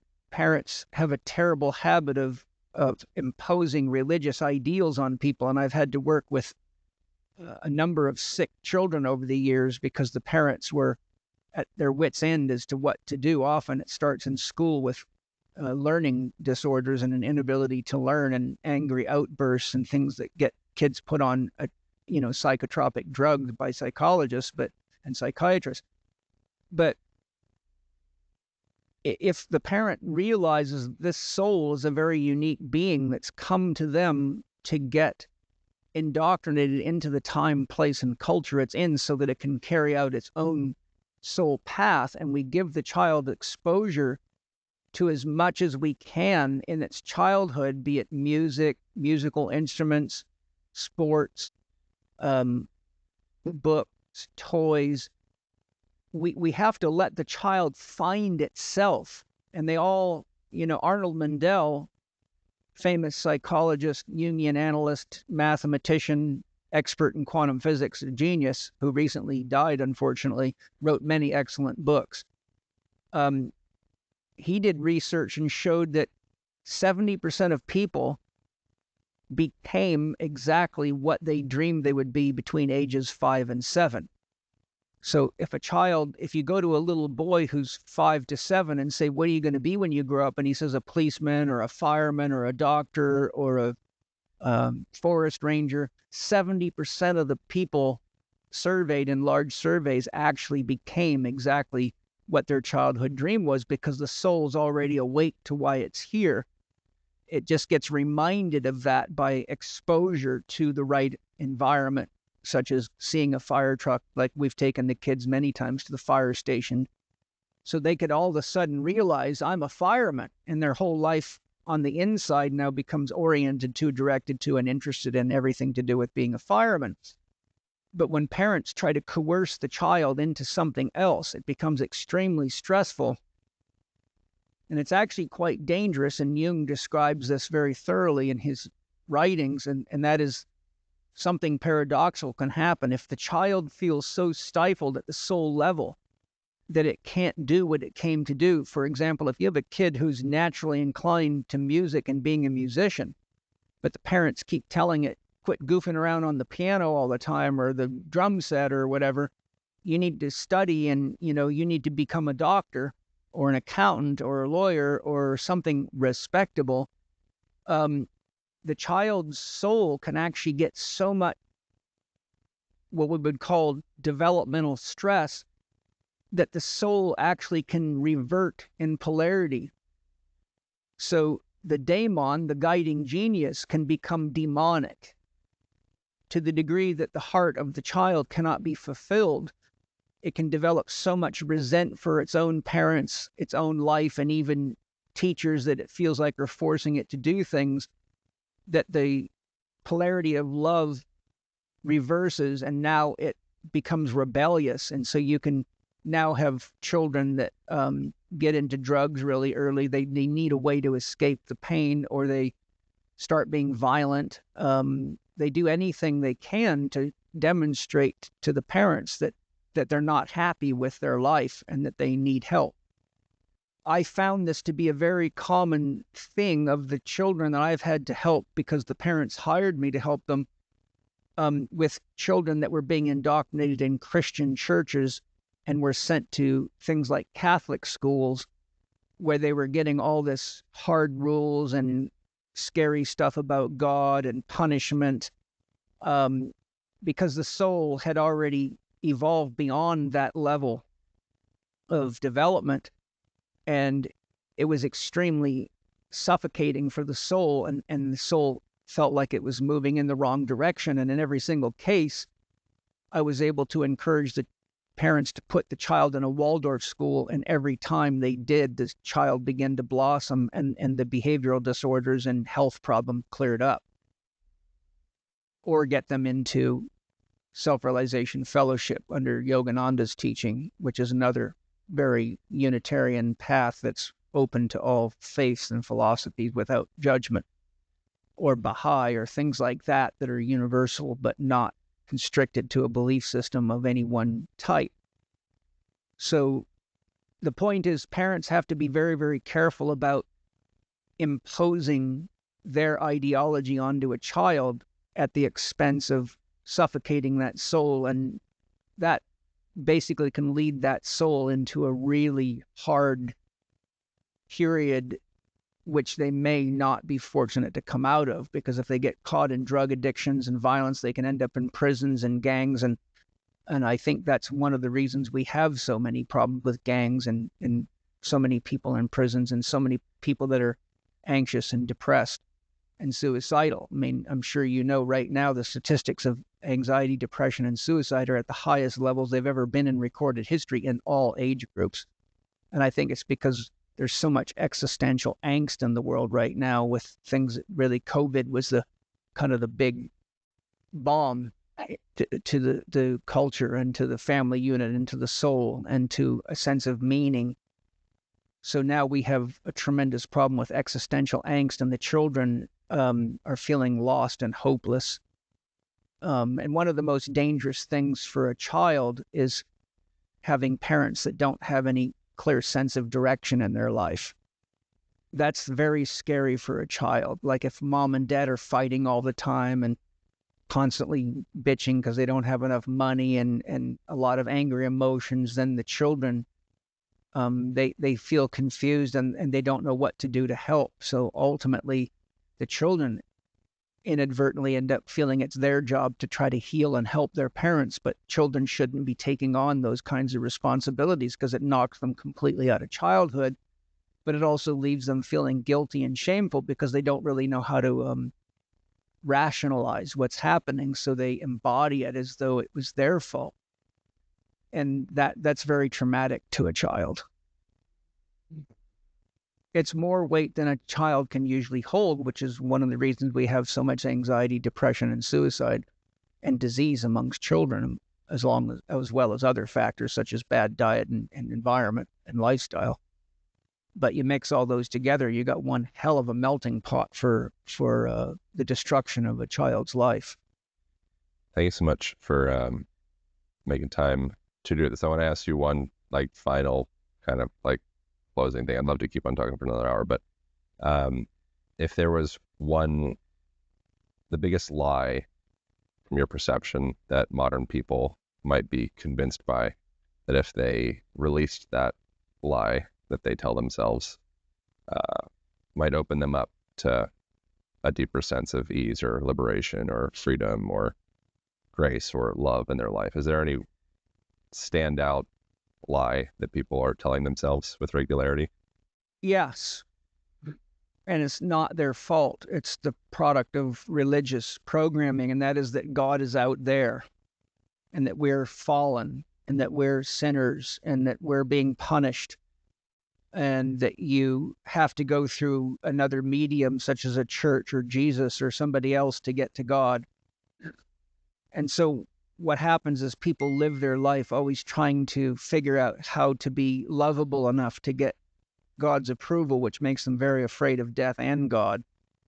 But in actuality, all creation from every aspect of the universe, the multiverse, or whatever dimension you want to speak about it, is God embodied.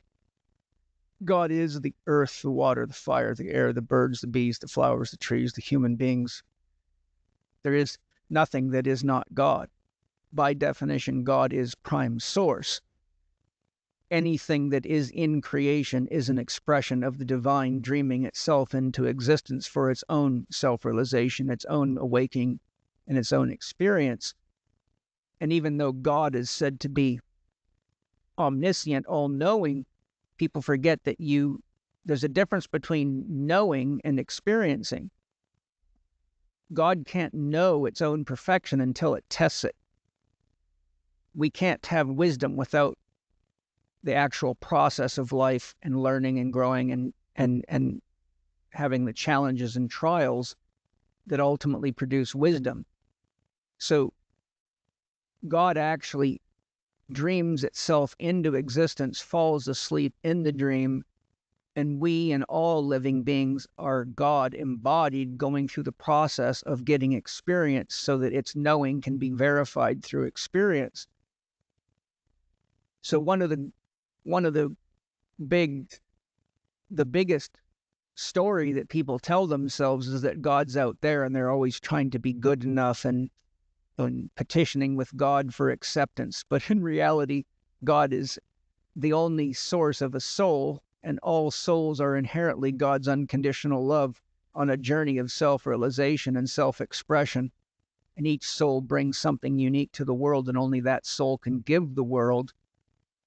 And if we realize that there's nothing here but God, and we realize that the best way to love God is the way we would love to be loved, and that means taking care of the environment, it means taking care of each other and having morals and ethics that are universally applicable, which is why the Golden Rule is probably what should have been written 1,000 pages over in the Bible, instead of all the confusion and things that make so much religious text so challenging for people to understand and abide by. I mean, that's why there's 45,000 branches of Christianity. The Bible's confusing enough to lead to mass confusion. And so if we really realize that doing unto others as you would have them do unto you, that's the golden rule. Then the silver rule, as I learned from Annie, I can't remember Annie's name. She wrote a book called Healing with Haiku. She created the silver rule: do to yourself as you would have others do to you, meaning you have to love yourself first, or you won't know how to love others. So the gold and the silver rule really are the truth about God. If you understand what God is, then treat everybody as though they're an expression of the divine, and they naturally will treat you in a way that is reciprocal to the way you've treated them. So I think if people can just ask some honest questions, how did all this get here? How did I get here? Who am I and what am I? And keep tracking it back, just like I said you do with your fears. I'm afraid of this. Well, what would happen if that happened? Why is that so fearful? If you say, where did this come from? Where did that come from? Well, you get to an impasse, and we use the word God as a placeholder for the mystery from which it all emerges. And we are all living in, as, and through the mystery that is God itself. But God has no name or no face except yours and mine and everybody else's. Which I think that is, that doesn't conflict with Christ, what you're saying. From my perspective, I believe like Christ consciousness, to me, it feels like coming into what you're saying, coming into seeing, compassion and empathy for all things. Yes, the key distinction there is Jesus is a story about a man, which is an allegorical teaching story and is a parallel to many myths. For example, if you read the book, The World's 16 Crucified Saviors by Kersey Graves, he shows you there's been 16 saviors that have come, died, resurrected in 3 days, etc. And that it's not by any means something Jesus was select. If you look, for example, Kersey Graves points out that a direct analysis of the myth of Krishna, which is much older than the myth of Jesus, there is 369 direct parallels between the story of Jesus and the story of Krishna, which means it's really almost a carbon copy with names and things changed. If you read the book Christianity Before Christ, the author shows you through analysis of many older myths that have repeated themselves throughout antiquity that the story of Jesus is a repeat of many of the most successful myths in the world, and religions have capitalized on that. So by definition, the word Christ, as it is applied to Jesus, is a title. It is not a name, and it means one who is united with the all. It means one who is in a state of unconditional love. So the Christ is, as you said, Christ consciousness, and the way we reincarnate Christ is to live from the heart and ask ourselves in challenging situations, what would love do now? And do our best to use our heart to feel what we know, not our judging mind. And that is the journey from the head to the heart, which may take 1,000 lifetimes for some people, and it might take one. But to be Christ-like means to live from your heart and recognize that everything here is God and everyone here is God. So act that way. And this is why I love the first principle of Sufism, by the way. The first principle of Sufism is there is no God but God. I worship everything and everyone. And to me, that is a very awakened statement. Yeah. And religious tribalism is ironic because it perpetuates division, which is the opposite of Christ consciousness perspective. So I don't think that it like having perspectives like this goes against many belief systems. It's just the perversions that arose from people atop of the belief system. Mostly people that want to commandeer the belief system to take advantage of people, and that goes on for as long as human beings have been alive. That's really one of the challenges with religion. Personally, I have no problem with religion because it's got a very important function. I have a real problem with the co-opting of religion and the corporatizing of religion for money, power, and control, because now it is no different than brainwashing. And unfortunately, that's what's infected the planet. And people like Walter Russell and Rudolf Steiner and many others give very clear descriptions of exactly how that's been done. When you hang your hat on the Jesus story, then you're hanging your hat on a myth. When you put your investment in Christ, you're putting your investment in something that is universal and applicable to all people in all places and all times. The Jesus story divides. The Christ consciousness integrates and unifies. So that's how I handle that, because religion is at the root of more of my patients' illnesses and diseases than anything at all. Yeah. And my belief, and then we'll wrap up because you gotta go, but my belief is to kind of summate the whole thing, everything we were talking about before of fractured psyches and the mirror having a fracture and, there being a dark spot, which opens you up to entities, whether if that's too far out for someone to believe, you could think of that as like metaphoric or literal, depending upon your perspective on things. But that could be toxic people coming into your life, parasitic people coming into your life, parasitic activities that you end up choosing, becoming obese, living in anxiety, living in fear, living in, all of those things. A path towards that unitive, Christ consciousness, it seems to me, is the solution in that. That doesn't need to be called any religion. It's just the path. No, it can be called Buddha consciousness. It can be Tao consciousness. They're all the same. They're just different names for the same thing.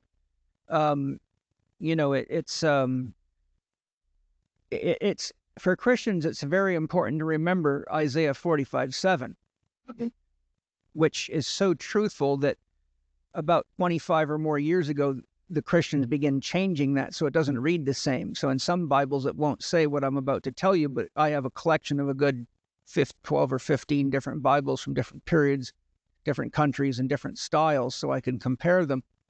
But if you look at the King James Version, Isaiah 45:7 says, I, the Lord, create the light and dark, good and evil. I, the Lord, do all these things. And the Christians hate that so much they changed it while telling everybody the Bible's the inspired word of God and never been changed, which is just silliness. But the point is that God cannot become conscious, know itself, or be conscious of an experience or its own growth and its own awakening and awareness to itself, because God, being unconditional, isn't conscious. That's why God dreams. God doesn't think. God thinks only after we have characters in the dream that can exchange energy and information between 2 points of sentience, which is the prerequisite of a mind. So the point that I'm bringing up here, I create the light and the dark, good and evil. Those are the two polarities that you have to have consciousness. You can't know what north is without south, male without female, up without down, inside without outside. And God can't know itself as only the good, and the good means nothing without bad or evil.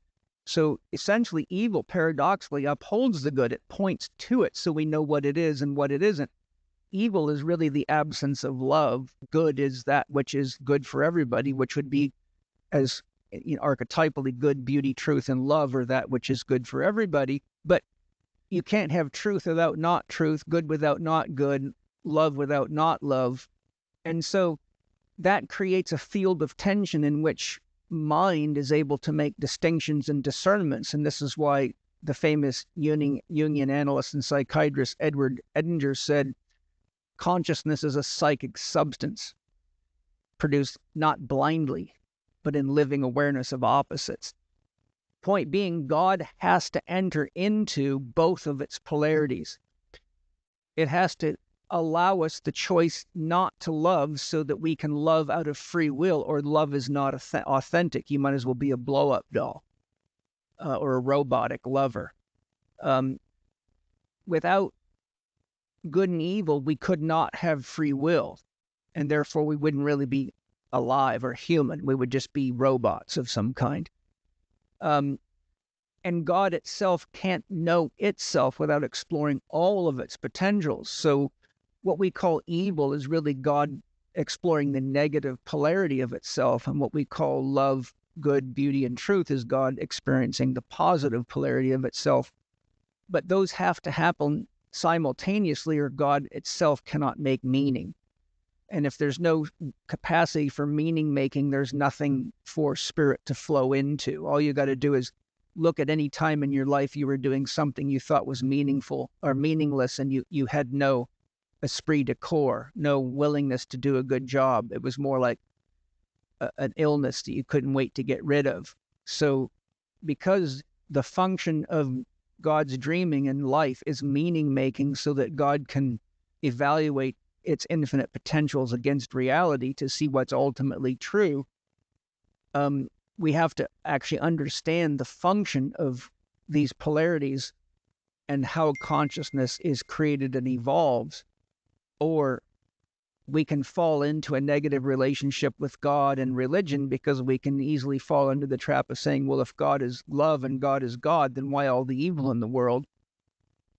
But if we realize that without the choice to not love, we have no free will and we have no choice to love, and therefore we realize that that is the matrix within which consciousness is created and evolves. And without consciousness, then God has no way of knowing it is God. Because at the highest level, God is unconditional, so there's nothing to know or be there. And that is classically referred to as non-being. So if you study the metaphysical architecture of creation, above being, you have non-being. And this is why Arthur M. Young says, non-being is significant because it is aware of being. Being is all that is created in the matrix, created by the tension between good and evil, right and wrong, material, immaterial, etc. But that which is aware and paradoxically in but not in, which is paradox that only God can do, is what is aware of everything happening inside of itself, like you're aware when you've got to go to the toilet or you've got a gas pain or you're hungry. But it is, God is aware but capable of being outside of it, just like you can meditate and watch yourself thinking, but simultaneously pouring itself into it, which once again is such a paradox that most people haven't got the psychological maturation to deal with paradoxes, which is why we fall into the trap of believing highly polarized myths and thinking that it's the truth and being willing to kill others over it, which just shows a lack of conscious evolution in people like that. And the things that we are the most triggered by or charged by or have the most hatred towards or resistance towards would typically, I would presume, be breadcrumbs towards where we're stuck. Yes, yeah. Like attracts like and opposites attract. So to the degree you have a negative reaction to or an aversion to, it's almost always something within yourself that you don't want to look at, and that's how the shadow is made. So whatever you don't want to acknowledge as a quality within yourself, you have to create a scapegoat for, and that's what projection is. So if you're mad at your wife, but you don't want to tell her because she'll stop cooking for you, then you kick your dog. So the dog becomes the scapegoat for your anger towards your wife and your inability to convert that anger into understanding, empathy, and compassion for why your breakfast is late, as a metaphor. But if you can tap into Christ consciousness or Buddha consciousness or whatever, you develop compassion for your wife and for yourself for developing that sensation in that moment. And you can start to kind of heal. You can transcend the polarity. You can rise above the polarity. And then in that state, you become kind of like Christ consciousness and you become like a healing vehicle for the planet. Yeah, you become more, the more you do that, the more Christ-like you become, the more unified you become, the more integrated you become, the more whole you become. And really you can see where a person's at in their spiritual evolution.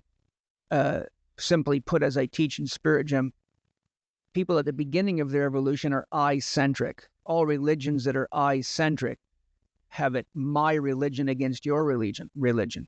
Ethnocentric religion comes from we-centric love.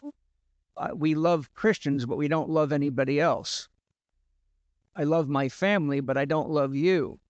I love my children, but not yours. So we grow in consciousness and love from I-centric to we-centric to all-centric, where we realize all of us are expressions of the divine and that all scriptures are actually intended to help people navigate, undulations of life, and that we're all one and that we're all here to, love and live and create together to fully embody the truth of who and what we really are, which is what prophets and great avatars and people like Jesus and Muhammad and Buddha and Krishna and Lao Tzu, these are all just examples of highly evolved beings that incarnate to show us what it looks like to be at the level of living as unconditionally loving as possible, which is exactly why Jesus said, if your enemy hits you in the face, turn the other cheek.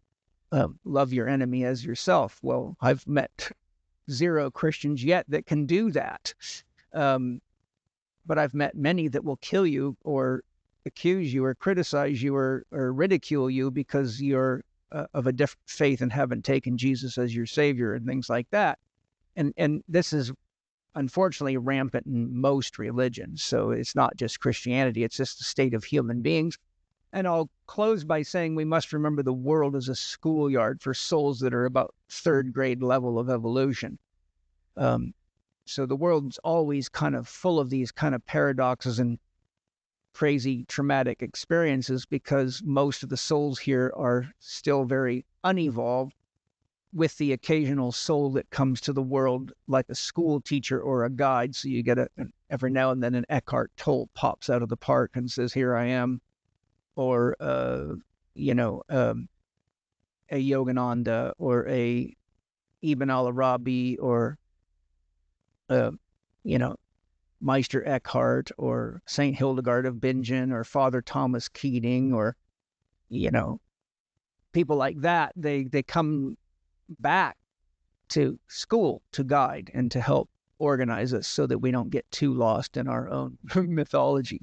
Yeah. And those prophets usually don't take themselves too seriously, I don't think. Well, they know who and what they are, so they paradoxically do both. They take it seriously because they know they're emissaries of God, and that they're here to help God wake up. but they don't take it seriously because they know the worst thing that'll happen is you die, and you'll always know the truth when you die, and that you can't really die. So it's all, that's why we have the concept of Maya, the grand illusion. Arthur M. Young warns, though, don't think it's the illusion like an illusion, like a video game. It is the illusion. It's the only way God can know itself and experience itself. So paradoxically, it's an illusion, but it is the illusion, and it is the dream of life itself. Thank you so much, man. Yep, my pleasure. Thank you guys so much for watching. If you enjoyed that episode, you might also enjoy this episode over here, as well as this one over here. Thank you for subscribing. Appreciate you. I'll see you in the next video.